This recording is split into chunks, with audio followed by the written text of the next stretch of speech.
फुरसती जात ना जरा.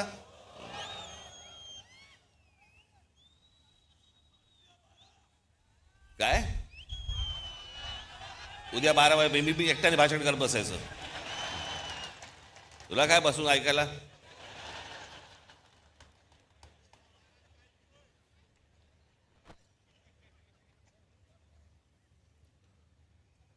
मी ज्या वेळेला राजकारणामध्ये आलो त्यावेळेला माझं पहिलं जेव्हा भाषण झालं आणि त्या पहिल्या भाषणानंतर मला जेव्हा माननीय बाळासाहेबांनी बोलवलं, एक एक वाक्य सांगितली होती त्यावेळेला. काही काही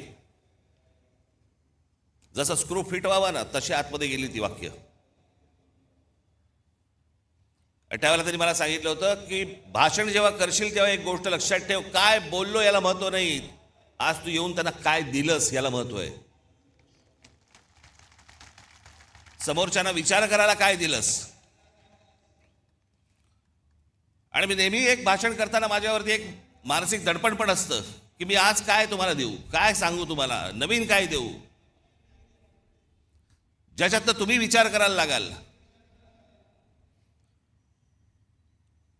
हे सरकार विचार करायला लागेल.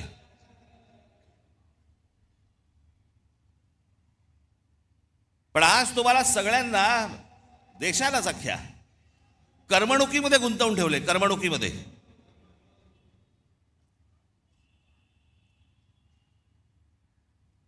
IPL चालू आहे, मग अजून कुठचे पिक्चर येत आहेत, मग ते हाऊसफुल जात आहेत, मग टेलिव्हिजनवरती. मी आज तुम्हाला सगळ्यांना एक नम्र विनंती करणार आहे, महाराष्ट्राच्या हितासाठी नम्र विनंती करणार आहे.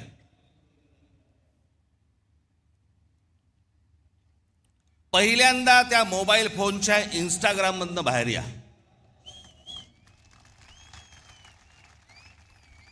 सकाळी संडासात नाही लवकर बाहेर याल. मध्यंतरी ते आमचे ते काय ते रील बाज वगैरे सगळे आले होते, मी माझ्याकडे नव्हतं ते मोबाईलवरती, ते टाकलं,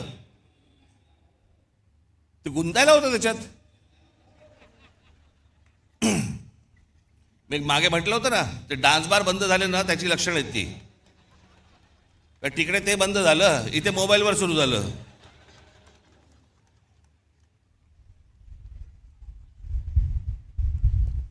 हे मी तुम्हाला का सांगतोय, कारण तुम्हाला गुंतवून ठेवले आतमध्ये.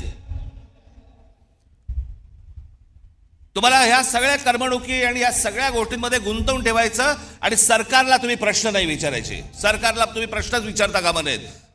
तुम्ही इतके अडकून आतमध्ये गेले पाहिजेत की त्या गोष्टींचा विचारही तुम्ही मनामध्ये आणता कामा नये. याच्यासाठीचं हे डिझाईन आहे.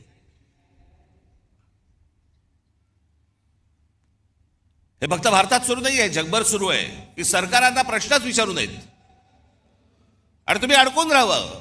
IPL मध्ये अडकावं, चित्रपटामध्ये अडकावं, टेलिव्हिजनमध्ये अडकावं, मोबाईलमध्ये अडकून राहावं. मोबाईल तर आपला एक अवयवच झालाय. आणि म्हणून आजूबाजूला आपल्याला काही बघता येत नाही, पाहता येत नाही, विचार करता येत नाही. जसे पूर्वीच्या काळामध्ये लोक जसे रस्त्यावरती येत असत, आता काही नाही, मी माझा राग व्यक्त केला मोबाईलवर, आता कशाला रस्त्यावरती येऊ. हे तुम्हाला गुंतवून टाकणं आहे. आणि मग महाराष्ट्रामधले जे प्रश्न आहेत, महाराष्ट्रातले जे सत्ताधारी आहेत, यांना प्रश्नच विचारायचे नाहीत. एका बाजूला आमच्या टेलिव्हिजन चॅनलवाल्यांची वाट लावून ठेवली आहे. सारखा वरून दबाव, सारखा वरून दबाव. ही बातमी टाकायची नाही, या बातम्या करायच्या नाहीत, ही करायची नाही, सरकारला विरोध करायचा नाही, विरोध केल्यास बातम्या बंद करू, तुमच्या जाहिराती बंद करून टाकू, नोकरीवरून काढून टाकू. त्याच्यामुळे तुमच्यापर्यंत बातम्या पोचवायच्या नाहीत खऱ्या. हे अशा एका विचित्र परिस्थितीमध्ये देश अडकलेला आहे, हे राज्य अडकलेले आहे, सगळेच अडकलेले आहोत. अर्थात अशा काही गोष्टी ज्या होतात ह्या काही कायमस्वरूपी बसत नसतात. खालून काठी नाही बसली तर वरून बसतेच.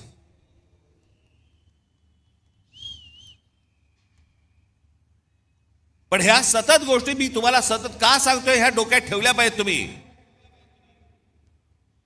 या करमणुकीच्या या गटारगंगा ज्या आहेत ना, या तुम्ही नका वाहत जाऊ.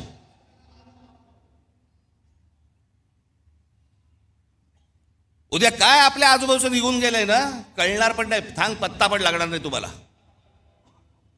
कारण आम्ही अडकले मोबाईलमध्ये.